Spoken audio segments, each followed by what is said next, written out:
भीलवाड़ा शहर के हनुमान टेकरी स्थित काठिया बाबा आश्रम परिसर में श्री टेकरी जी हनुमान जी भागवत कथा समिति के तत्वावधान में धर्मरत्न पंडित श्री देवकी नंदन ठाकुर के मुखारबिंद से बुधवार से 7 दिवसीय संगीतमय श्रीमद् भागवत कथा का शुभारंभ हो गया। कथा प्रतिदिन दोपहर 1 से शाम 5 बजे तक होगी। सुबह दादीधाम से गाजे बाजे के साथ भव्य कलश यात्रा शुरू हुई। यात्रा में कथावाचक देवकी नंदन ठाकुर, हरिसेवा धाम के महंत महामंडलेश्वर हंसराम उदासीन, महंत बनवारी शरण काठिया बाबा सहित विभिन्न संत महंतों के सानिध्य में पुरुष महिलाएं जयघोष करते हुए चल रहे थे। भजनों की स्वर लहरियां भक्त नाच रहे थे। इसमें मातृशक्ति के साथ समाज के हर वर्ग के भक्त भी शामिल थे। सबसे आगे जादूगर आंचल आंखों पर पट्टी बांधकर गाड़ी चला रही थी। शोभा यात्रा कथा स्थल हनुमान टेकरी काठिया बाबा आश्रम पहुंची, जहां दोपहर 2 बजे से कथा शुरू हुई। बुधवार को श्रीमद् भागवत महात्म्य व्याद नारद संवाद कुंती स्तुति का वाचन हुआ। ये कथा 11 अक्टूबर तक चलेगी। देखिए, सबसे पहले तो भीलवाड़ा के ही नहीं, समस्त राजस्थान के और समस्त देशवासियों को, जो सनातन धर्म के प्रेम करने वाले, जो सनातन धर्म को, उन सबको दशहरा की विजयदशमी की बहुत बहुत शुभकामनाएं। आज के दिन असत्य के ऊपर सत्य की विजय, पाप के ऊपर पुण्य की विजय, धर्म की अधर्म के ऊपर विजय है। हम लेकिन सिर्फ रावण को जलते हुए देखना चाहते हैं, परंतु कभी हमको ये नहीं सोचने में आता कि एक रावण वो भी है जो हमारे अंदर है। काम, क्रोध, ईर्ष्या, लोभ, मोह, ऐसे तमाम रावण हैं जो हमारे अंदर पनप रहे हैं।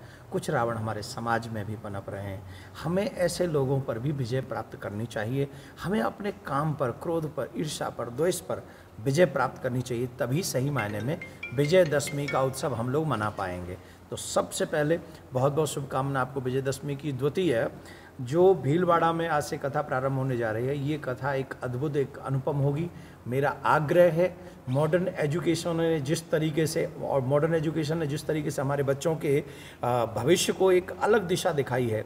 अगर आप 7 दिन अपने बच्चों के साथ श्रीमद् भागवत कथा इस पुराण में बैठेंगे, आप लोग यहाँ आएंगे तो आप अपने बच्चों के साथ आएंगे तो एक नई दिशा ये भागवत कथा आपको देगी, जो आपको एक बच्चे के साथ साथ पूरा सच्चा मानव भी बनने के लिए प्रेरित करेगी।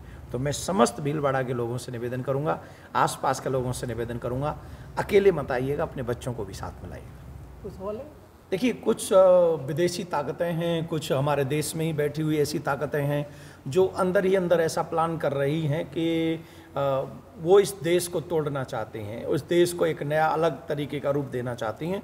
तो हिंदू संस्कृति ये एक ऐसी संस्कृति है कि अगर हिंदू संस्कृति मरेगी तो पूरी मानवता मरेगी। हिंदू संस्कृति, सनातन संस्कृति का वध का मतलब है पूरी मानवता का वध, क्योंकि हम लोग कहते हैं सर्वे भवन्तु सुखिनः सर्वे सन्तु निरामया। इसलिए सनातन की रक्षा बहुत जरूरी है। अगर सनातन नहीं बचा तो मानव नहीं बचेगा।